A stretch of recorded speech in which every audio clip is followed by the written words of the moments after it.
छोटा सा तू कितने बड़े अरमान है तेरे। छोटा सा तू कितने बड़े अरमान है तेरे। छोटा सा तू कितने बड़े अरमान है तेरे। मिट्टी का तू सोने के सब सामान है तेरे। सामान है तेरे, सामान है तेरे। मिट्टी की काया मिट्टी में जिस दिन मिल जाएगी। मिट्टी की काया मिट्टी में जिस दिन मिल जाएगी। ना सोना काम आएगा ना चांदी आएगी। ना चांदी आएगी ना सोना काम आएगा ना चांदी आएगी। ना चांदी आएगी ना सोना काम आएगा ना चांदी आएगी। ना चांदी आएगी।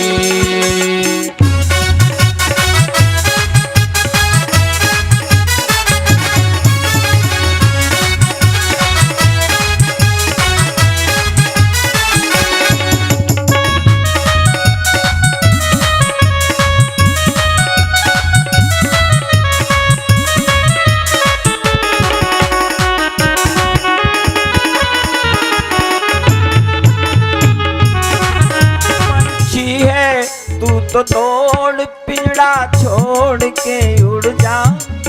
पंछी है तू तो तोड़ पिंजड़ा छोड़ के उड़ जा। पंछी है तू तो तोड़ पिंजड़ा छोड़ के उड़ जा। माया महल के सारे बंधन तोड़ के उड़ जा। बंधन तोड़ के उड़ जा। बंधन तोड़ के उड़ जा। दिल की धड़कन में मौत जिस दिन गुनगुनाएगी।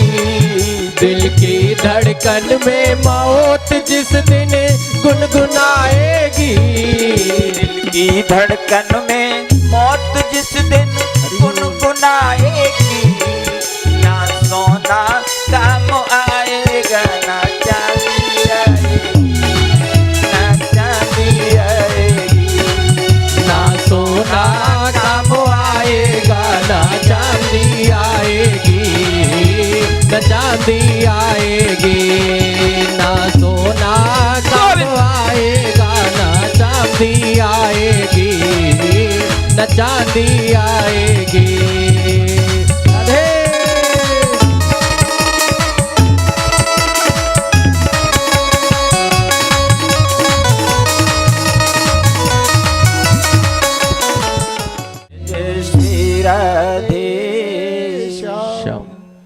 प्यारे, जीवन की अर्थी निकलने से पहले यदि जीवन के अर्थ को आपने समझ लिया तो कल्याण हो जाएगा।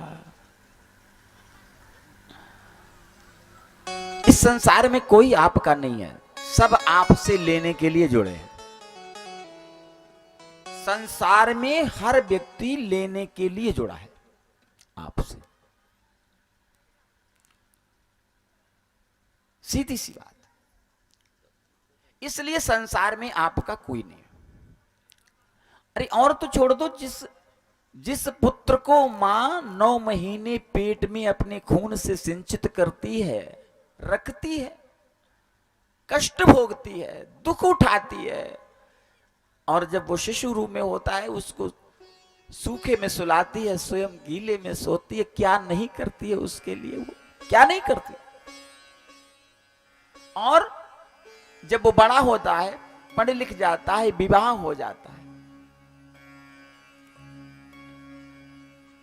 तो बहू आती है तो रिजर्वेशन की टिकट साथ में लाती है।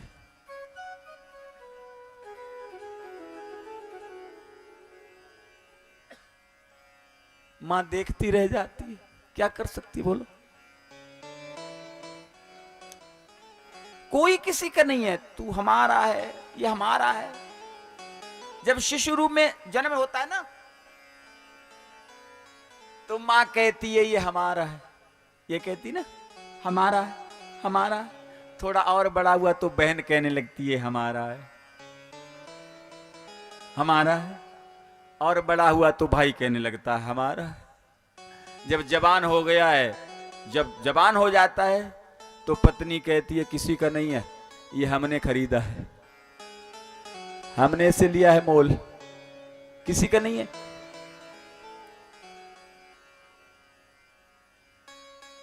जब जवान होता है तो पत्नी कहती है ये हमारा है, और जब बूढ़ा हो जाता है तो नाती पोते कहते हैं ये हमारा है।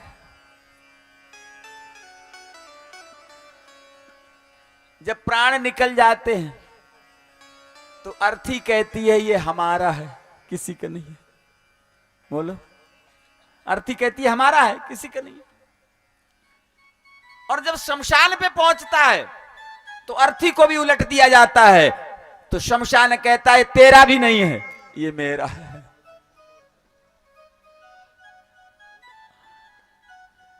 फिर उसको चिता पे रखा जाता है, चिता कहती है मेरा है। तो अग्नि कहती है तेरा भी नहीं है, ये मेरा है। और जल जाता है। अंत में कितना बचता है? 2.5 किलो राख बचती है। शायद इतना ही जन्म लेते समय वजन होता है, कुछ साथ नहीं जाता है, सब यहीं छुट जाता है। किसी का कोई नहीं है प्यारे, ध्यान रखना, किसी का नहीं है। और जिससे बड़ी बड़ी अपेक्षाएं होती हैं कि बड़ा होगा, सेवा करेगा, बहू आएगी, चरण दबाएगी, हमें चाय पिलाएगी, तो वो तो नहीं चाय पिलाती है, लेकिन वो खुद कहती है मम्मी बड़ी देर हो गई चाय नहीं लाई आप। खुद तो नहीं देती है।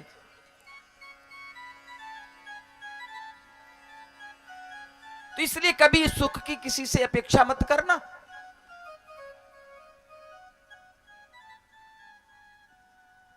आजकल क्या हो रहा है आप तो सब समझ रही महाराज।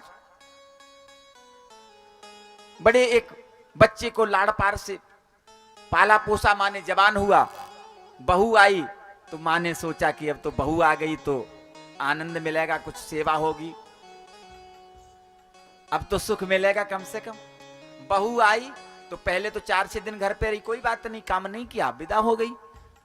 तो सास ने कहा चलो कोई बात नहीं, नई बहू आई अभी तो जल्दी में तो कोई काम करती नहीं है, तो कोई बात नहीं, विदा हो गई। दोबारा पुनः आई तो पहला दिन हुआ, 7 बज गए लेकिन बहू उठे ही ना। बोले 7 बज गए बहू अभी तक नहीं उठी, 8 बज गए। तो सास चाय लेकर के पहुंची, बोले बहू बेटा उठो, लो चाय लो। इसलिए ले गई इसे शर्म लगेगी तो अगले दिन से टाइम से उठेगी।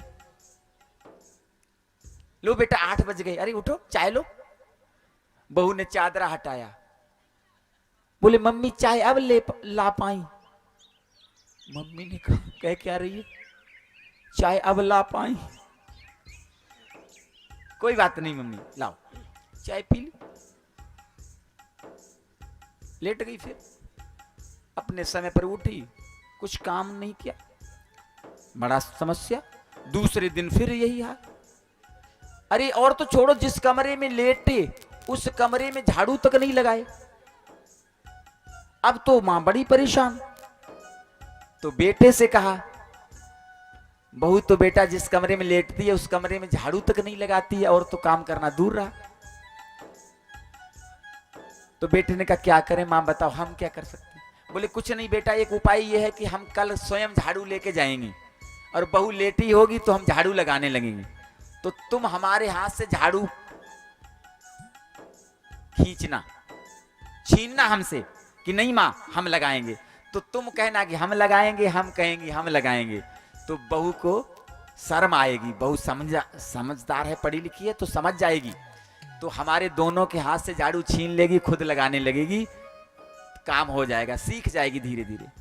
बोले हाँ ये बात ठीक है, ये बात ठीक है बिल्कुल मां। अगले दिन मां ने ऐसे किया, 7 बजे मां झाड़ू लेके पहुंची बहू के कमरे में, लगाने लगी धीरे धीरे। तब तक बेटा भी पहुंच गया, बोले माँ आप झाड़ू लगा रही हैं हमारे होते हुए? अरे कहीं माँ झाड़ू लगाती है? ये क्या कर रही हो आप? अरे नहीं आप नहीं लगाएंगी। बेटा झाड़ू खींचने लगा। अब माँ अपनी तरफ खींचे, बेटा माँ के होते हुए कहीं बेटे झाड़ू लगाते हैं? ये कहीं होता है? तो माँ तो अपनी तरफ खींचे, बेटा अपनी तरफ झाड़ू खींचे, दोनों कहीं नहीं हम लगाएंगे, वो कहीं हम लगाएंगे। बहू ने चादरा हटाया, बोले तुम्हें इतनी तमीज नहीं, सर पे ही लड़े जा रहे हो? हैं? पढ़े लिखे नहीं हो क्या? हमारे सर पे ही तुम गदर काटते हो, क्या बात है, क्यों लड़ रहे हो? सास ने कहा बेटा कोई बात नहीं, लड़ नहीं रहे, लड़ाई नहीं हो रही है, तो क्या हो रहा है फिर? ये बात ये है बेटा कि हम झाड़ू लगा रही थी कमरे में, ये बेटा आ गया, इसने कहा देखो हमारे होते हुए माँ झाड़ू लगाएंगी, तो ये छीनने लगा। हमने कहा देखो माँ के होते हुए कहीं बेटे झाड़ू लगाते हैं, तो बात और कुछ नहीं है, हम कहती हैं हम लगाएंगे, बेटा कहता हम लगाएंगे, इसी बात पे ये बात हो रही है। तो बहू ने कहा तुम्हें इतनी तमीज नहीं दोनों को, इसमें लड़ने की क्या बात है, इसमें क्या लड़ने की बात है? एक दिन तुम लगा लिया करो, एक दिन तुम लगा लिया करो, इसमें लड़ने की क्या जरूरत? लड़ क्यों रहे हो भाई?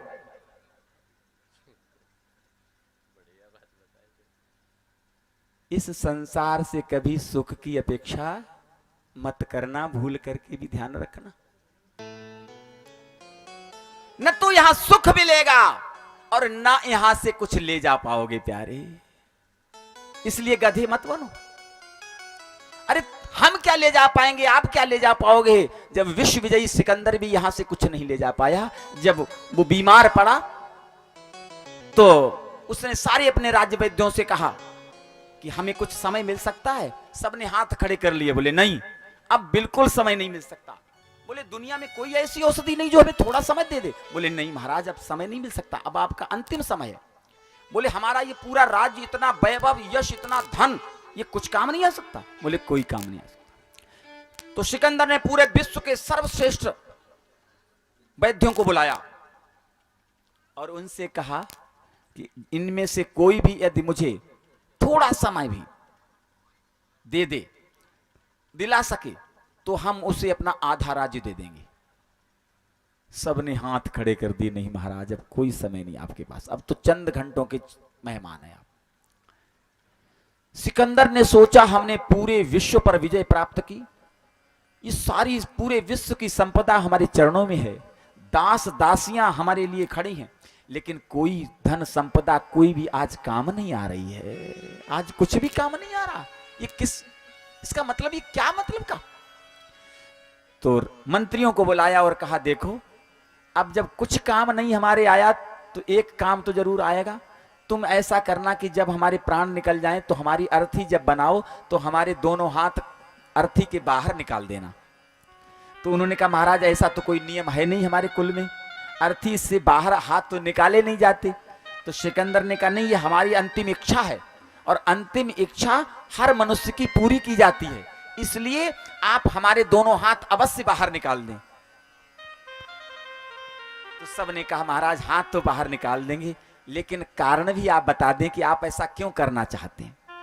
तो सिकंदर ने कहा सुनो कि पड़ी थी संपदा सारी, पड़ी थी संपदा सारी, सभी हाली बहाली थे, सभी सेवा करने वाली भी खड़े थे, सारी संपदा भी पूरे विश्व की सिकंदर के चरणों में थी। पड़ी थी संपदा सारी, सभी हाली बहाली थे, सिकंदर जब चला घर से तो दोनों हाथ खाली थे। सिकंदर जब चला घर से तो दोनों हाथ खाली थे, कुछ नहीं लेके गया, सब यही छोड़ दिया। इसलिए प्यारे कुछ साथ नहीं जाएगा, न कोई साथ निभाएगा और न कोई साथ जाएगा। इसलिए यदि कुछ भी साथ जाएगा तो ये भगवान का भजन ही तेरे साथ जाएगा और कुछ नहीं जाएगा। परीक्षित ने घर छोड़ दिया, गंगा के किनारे आए, सारे पूरे विश्व के ऋषि एकत्रित हो गए। अब वो प्रभु की इच्छा आज यहीं तक कथा की है। जैसा कि आपने श्रवण किया, परीक्षित जी को अहंकार के कारण शाप लगा, इसलिए जीव को कभी अहंकार नहीं करना चाहिए। अहंकार किस बात का बताओ? अहंकार किस बात का? कुछ तो हमारा है नहीं, आपका है कुछ नहीं है ना। अच्छा, जब ये शरीर ही हमारा नहीं है तो और कौन हमारा हो सकता है? जब ये शरीर ही साथ छोड़ जाता है तो दूसरे पर विश्वास करना तो बड़ी मूर्खता है महाराज। जब यही अपना नहीं हुआ जिसे हम हर तरह से सुरक्षित रखने का प्रयास कर रहे हैं, जब यही साथ छोड़ जाता है तो दूसरे पर तो विश्वास करना, इससे बड़ी गलती जीवन में कुछ हो ही नहीं सकती। बर्फ से पूछा किसी ने कि भाई तुम इतनी शीतल क्यों रहती हो? बर्फ तो देखी होगी सभी ने। तो बर्फ से पूछा कि तुम इतनी शीतल क्यों रहती हो? बर्फ ने कहा हम शीतल इसलिए रहते हैं, बोले कभी तुम्हें गर्मी नहीं आती? कभी तुम्हें गुस्सा क्रोध नहीं, गर्मी नहीं आती? बोले हम किस बात का क्रोध करें, किस बात का अहंकार करें? अरे हम तो बर्फ बीच में है ना, हम तो, हमारा कोई खुद का अस्तित्व तो नहीं है। हमें तो आगे भी पानी बनना है, पहले भी हम जल थी और आगे भी हमें जल हो जाना है। हम तो एक टेम्परेरी हैं, तो टेम्परेरी व्यक्ति को क्या अहंकार? तो हम भी यहाँ टेम्परेरी तो आए हुए हैं ना, कि परमानेंट है? टेम्परेरी। जब टेम्परेरी है तो अहंकार का है, किस बात का अहंकार? लेकिन नहीं, हमसे बड़ा कोई अहंकार नहीं। ध्यान रखना, जीवन में पुत्र मिल सकता है, नहीं भी मिल सकता। कोई जरूरी नहीं पुत्र मिल जाए, कोई जरूरी नहीं पुत्र मिल जाए, कोई जरूरी नहीं पत्नी मिल जाए, कोई जरूरी नहीं बहन मिल जाए, कोई आवश्यक नहीं भाई मिल जाए, कोई आवश्यक नहीं। कुछ मिले या ना मिले जीवन में, लेकिन एक वस्तु ऐसी है जो अवश्य मिलेगी, उसे मिलना ही मिलना है। चाहे जीवन में कुछ मिले अथवा न मिले, लेकिन आपको मृत्यु, हमें मृत्यु अवश्य मिलेगी। इसे चाहते हुए भी मिलेगी और न चाहते हुए भी मिलेगी। हम सबकी तैयारी करते हैं बोलो, सबकी तैयारी करते हैं। हर व्यवस्था की, चाहे छोटा कार्यक्रम हो चाहे बड़ा कार्यक्रम हो, घर में कोई उत्सव हो, कहीं जाना हो, कोई व्यवस्था हो, चाहे भोजन की, कुछ भी हो, हम सबकी तैयारी करते हैं।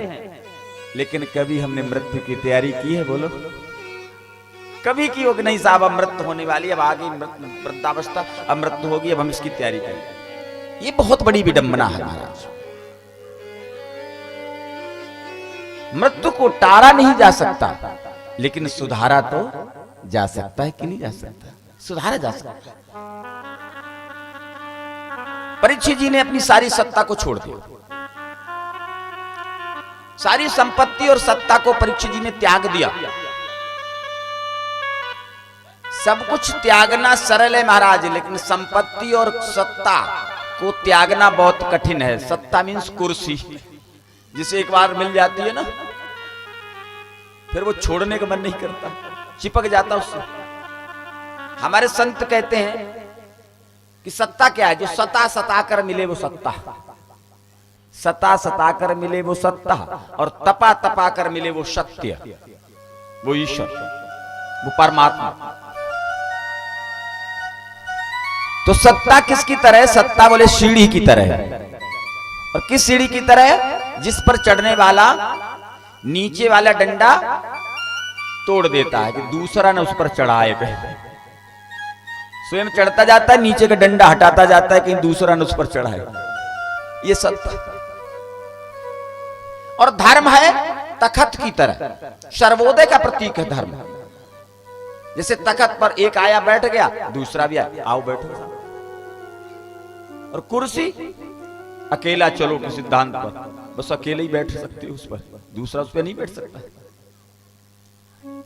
हमारे संत तो यहां तक कहते हैं कि ये नेता है ना, कुर्सी पे बैठते ही जवान हो जाते हैं, और जैसे ही कुर्सी छूटती है तो मरणासन हो जाते हैं। तो भक्त ने कहा फिर प्रभु मरते क्यों नहीं? बोले मरते इसलिए नहीं कि 5 साल का इंतजार करते हैं कहीं दोबारा मिल जाए। तो इसलिए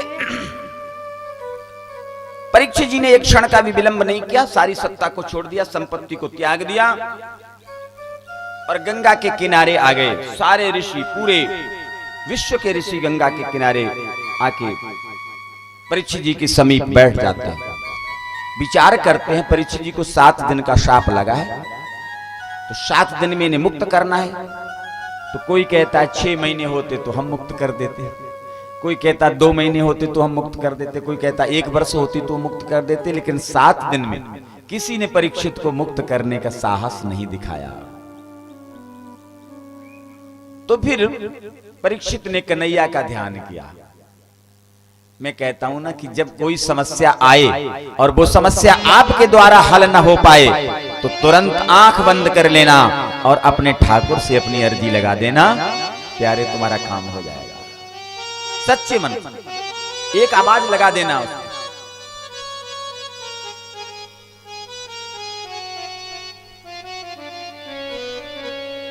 द्रौपदी ने जब बुलाया कन्हैया को, हे कृष्ण द्वारिका वासिन,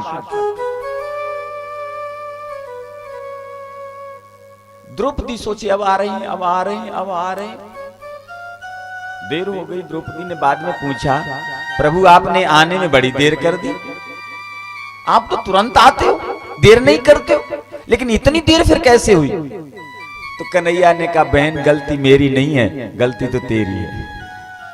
अरे मैं तो हर जगह हूं, मैं तो तेरी पास खड़ा था, लेकिन तूने पास नहीं बुलाया। कन्हैया नहीं कहा, तो आने का हे कृष्ण द्वारिका वासी, तूने द्वारिका वासी मुझे बोला तो मुझे तेरे पास से भाग करके पहले द्वारिका जाना पड़ा, क्योंकि जिस रूप में मुझे बुलाता है मेरा भक्त, मैं उसी रूप में उसके सामने जाता हूं, उसी रूप में जाता हूं। तो तूने पहले द्वारिका वासी कहा, तो जब द्वारिका वासी कहा तो मैं द्वारिका मुझे गया। अब द्वारिका बहन जाऊंगा तो समय तो लगेगा, इसलिए फिर मैं द्वारिका से वापस आया, इसलिए समय लगा। लेकिन मैं तो तेरे पास ही खड़ा था, मैं इंतजार कर रहा था कि कब मुझे बुलाए और कब मैं इसकी मदद करूं। इसलिए प्यारे, जिस रूप में बुलाओगे वो तो हर समय कण कण में है, हर जगह। हरि व्यापक सर्वत्र समाना, हरि व्यापक सर्वत्र समाना, हरि व्यापक सर्वत्र समाना, हरि व्यापक सर्वत्र समाना, प्रेम से प्रकट हुई मैं जाना, प्रेम से प्रकट हुई मैं जाना, प्रेम से प्रकट हुई मैं जाना।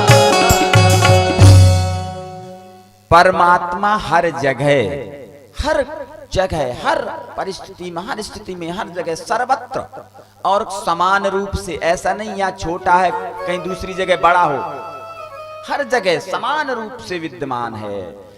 केवल प्रेम चाहिए उसे, प्रेम की उसे पुकार चाहिए और कुछ नहीं चाहिए। कन्हैया का ध्यान किया परीक्षित जी ने। सुखदेव जी भगवान, श्री सुखदेव जी भगवान अवधूत अवस्था में, सुंदर मुखमंडल, घुंघराले बाल, विशाल वक्षस्थल, भगवान का स्मरण करते हुए श्री सुखदेव जी भगवान परीक्षित जी महाराज के सामने आ गए। परीक्षित जी महाराज ने चरणों पर सर रख दिया, प्रणाम किया, आसन दिया, पूजन किया और कहा, महाराज मैं बहुत अधम हूं, मेरा उद्धार करो, मेरा कल्याण करो गुरुदेव। अतः प्रक्षामि संसिद्धम योगिनां परमं गुरुं, पुरुषस्येह यत् कार्यं म्रियमाणस्य सर्वदा। देखो बड़ा कौन है, महान कौन है, भक्त कौन है, जो अपनी चिंता न करके सारे संसार की चिंता करे, जो सबकी चिंता करे, सबका हित सोचे, वही भक्त है, वही संत है। परीक्षित जी ने ये नहीं कहा कि महाराज मैं मरने वाला हूं इसलिए मेरा उपाय बताओ। परीक्षित जी ने कहा प्रभु जो मरणासन्न है। अच्छा, मरणासन्न कौन नहीं है? जितने संसार में आए हैं सब मरने ही वाले हैं। किसी को आज मरना, किसी को कल मरना, किसी को परसों मरना, सबका रिजर्वेशन है, सबका रिजर्वेशन है, सबकी टिकट पक्की है, लेकिन डेट अलग अलग है, बस इतना अंतर है। सब मरणासन्न है। तो परीक्षित जी ने कहा महाराज जो मरणासन्न है उसको क्या करना चाहिए, किसका भजन करना चाहिए, किसका स्मरण करना चाहिए और किसका श्रवण करना चाहिए। यक्षोत वे मथो जप्यम यत कर्तव्यम नरविहि प्रभो स्मृतव्यम भजनीयम बाब्रूहि विपर्ययम्। महाराज क्या करे मनुष्य, किसका भजन, किसका स्मरण, किसका? तो श्री सुखदेव जी भगवान ने कहा परीक्षित जी महाराज मरणासन्न व्यक्ति को केवल और केवल परमात्मा का ही भजन करना चाहिए, परमात्मा का ही स्मरण करना चाहिए और परमात्मा का ही श्रवण करना चाहिए, उसकी कथाओं का ही श्रवण करना चाहिए। परीक्षित जी अब तुम बिल्कुल चिंता मत करो। अरे तुम 7 दिन की बात करते हो, अगर तुम कहो तो हम तुम्हें 7 मिनट में मुक्त कर सकते हैं। 7 दिन की बात तो बहुत बड़ी बात है। जब सद्गुरु मिल जाता है प्यारे जीवन में, तो सद्गुरु के अंदर वो शक्ति है कि वो कुछ भी कर सकता है। गुरु के आगे भगवान को भी अपना नियम बदल देना पड़ता है। गुरु भगवान से भी बड़ा कहा गया है। गुरु गोविंद दो खड़े काके लागो पाए, बलिहारी गुरु आपने गोविंद दियो मिला, गोविंद दियो मिला। बोलो, भगवान कहते ना मोते अधिक गुरु ही जी जानी, सकल भाव से वही सन प्राणी। गुरु कुछ भी कर सकता है, असीमित सत्य सामर्थ्य होती है गुरु में, लेकिन सद्गुरु होना चाहिए। गुरु को जाना नहीं जा सकता। जिसने गुरु को जान लिया वो गुरु कैसा? अच्छा बताओ, गुरु को अगर आपने जान लिया तो गुरु कहां रहा? वो तो शिष्य हो गया आपका। गुरु को कहां जान सकता है? गुरु वही है जिसको कभी जाना ना जा सके। कुछ लोग कहते हैं ना गुरु करो जान के, पानी पियो छान के, लेकिन ऐसा नहीं है। गुरु को जाना कभी जा ही, जिसको जान लिया आपने वो फिर गुरु नहीं रहा, फिर तो वो शिष्य हो गया। ऐसे जल को छान के पियोगे तो कूड़ा निकल सकता है, लेकिन उसमें पायजन मिला होगा, वो कैसे अलग होगा? बोलो। इसलिए जल को जान के पियो। यहां शुद्ध है, हमारे सामने निकला हुआ है। और गुरु को छान के देख करके, बस देख ही सकते हो उसको बाहरी रूप से, अंदर कितनी उसके अंदर सामर्थ्य, कितनी तपस्या, कितना त्याग है, कितनी साधना है, कितनी सामर्थ्य है, ये आप नहीं जान सकते। लेकिन कलयुग में तो गुरु और शिष्य का भी संबंध बड़ा विकृत हो गया है। गुरु क्लास में नहीं पढ़ाता इसलिए कि हम क्लास में पढ़ा देंगे तो फिर ट्यूशन हमसे कौन पढ़ाएगा? और बच्चे भी इतने चालाक कि पढ़ाओ गुरुजी, वो 2-2 महीने पढ़ते हैं, फिर ट्यूशन फीस ही नहीं देते, बंद कर देते हैं, दूसरे से पढ़ने लगते। आ जाओ चलो, कंपटीशन सी चल रही है। बोलो क्या हो रहा है? ये क्या हो रहा है? पहले गुरुकुल में भेजा जाता था, बच्चे 25 वर्ष की अवस्था तक पूरा ब्रह्मचर्य गुरु के आश्रम में व्यतीत करते थे। इसलिए भेजा जाता था कि गुरु के जितने संस्कार हैं वो सब बच्चे के अंदर आ जाएं। गुरु कैसे बैठते हैं, कैसे चलते हैं, कैसे बोलते हैं, क्या कैसे कितनी साधना है, सब उनका आचरण से लेकर के पूरी शिक्षा, पूरी योग्यता उस शिष्य में आ जाए। इसलिए उनको आश्रम में भेजते थे रहने के लिए। आज तो क्या विद्या नहीं, आज विद्या थोड़ी, पहले तो विद्या दी जाती थी। गुरुग्रह पढ़न गए रघुराई, अल्पकाल विद्या सब आई। तब विद्या थी, आज क्या है? अब विद्या की जगह हो गई शिक्षा। एक हमारे राष्ट्रीय कवि कहते हैं, शिक्षे तुम्हारा नाश हो, तू नौकरी के हित बनी। जो नहीं सो नौकर बनना चाहता है। और वैसे अगर किसी से कह दो तो मालूम क्या कहते, हम क्या तुम्हारे नौकर हैं क्या? सबसे खराब शब्द नौकर, और बनना भी सभी नौकर चाहते हैं, क्योंकि शिक्षा ही वही नौकरी। मालिक कोई नहीं बनना चाहता, सब नौकर बनना चाहते हैं। बोलो ऐसी तो मानसिकता हो गई है।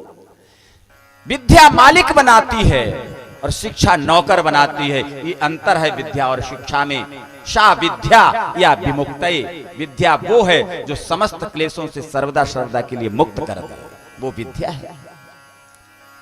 ये अंतर है। तो अब तो गुरु शिष्य सब संबंध आप देख रहे हो क्या हो रहा है। जब मां पुत्र का संबंध कैसा हो गया, तो गुरु और शिष्य का भी वही हाल है। एक शिष्य था, शिष्य का एक व्यक्ति था, कपड़े की दुकान किए था। तो कपड़े की दुकान किए था, तो एक उसने एडवर्टाइजमेंट देखा, प्रचार देखा कि 51 रुपए की रसीद कटाओ गुरु बनाओ। उसने क्या 51 रुपए में गुरु बन रहे हैं, तो बड़े सस्ते हैं। और कबीरदास जी कहते हैं कि शीश दिए जो गुरु मिले तब भी सस्ता जान। अगर अपना सर देने के बाद भी यदि सदगुरु मिल जाए जीवन में, तो बहुत कृपा समझो भगवान की। उसने कहा ये तो बड़े सस्ते गुरु जी मिल रहे हैं, हमें 51 रुपए में गुरु जी मिल रहे हैं, इससे सस्ते क्या हो सकते हैं। तुरंत गया 51 रुपए की रसीद कटाई, गुरु बना लिया। उन्होंने 5 रुपए का प्रसाद दिया। घर पे आया, पत्नी ने पूछा भाई बताओ दुकान बंद करके कहां गए थे? 3 घंटे तुमने दुकान बंद रखी, गए कहां थे? बोले कहीं नहीं, गुरुजी करने गया था। गुरुजी करने गए थे? कहां, हमें तो ले नहीं गए। अरे लिखा है जब 7 फेरे दिए जाते हैं, जब विवाह किया जाता है तो वचन लिया जाता है कि धर्म में पत्नी का साथ आवश्यक है, उसके बिना वो धर्म नहीं हो सकता। तो गुरुजी बनाने चले गए, हमें ले ही नहीं गए। बोले अरे नहीं नहीं, तुम्हारी कोई जरूरत नहीं थी। वो रसीद कटती थी, 51 रुपए की रसीद कटाओ गुरु बनाओ। तो हमने 51 रुपए की रसीद कटाई, गुरुजी बना लिए। अच्छा, बोले तुमने गुरुजी बना लिए, 3 घंटे खत्म किए, 51 रुपए तुम बेकार करके चले आए। बोले नहीं 51 नहीं बर्बाद हुई, 5 रुपए का प्रसाद मिला। अरे 5 रुपए का प्रसाद मिला तब भी 46 चले गए कि नहीं चले गए? उसने कहा चिंता पगली हो तुम, चिंता क्यों करती हो? अरे हम 46 से 40,000 कमाएंगे। कैसे कमाओगे भाई? अरे बोले अब कपड़े की दुकान की है ना। बोले हाँ।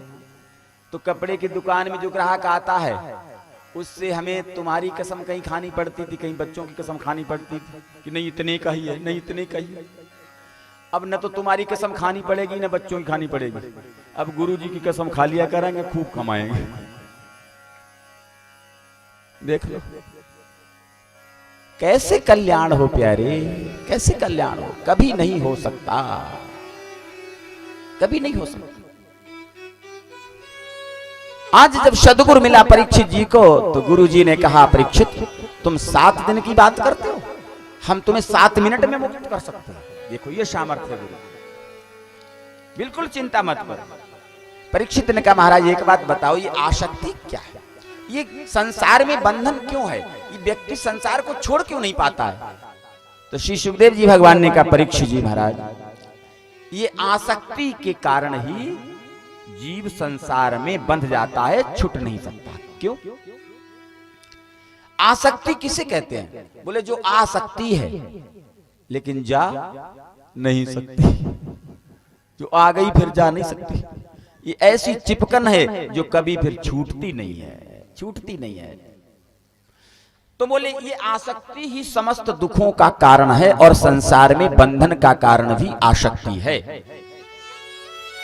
तो फिर महाराज कैसी आसक्ति है? बोले ये कच्चे नारियल की तरह है। कच्चा नारियल देखा होगा परीक्षित जी महाराज, कच्चा नारियल होता है ना, तो उसमें देखा होगा गरी चिपक जाती है, छूटती नहीं है, बड़ी मुश्किल से छूटती है।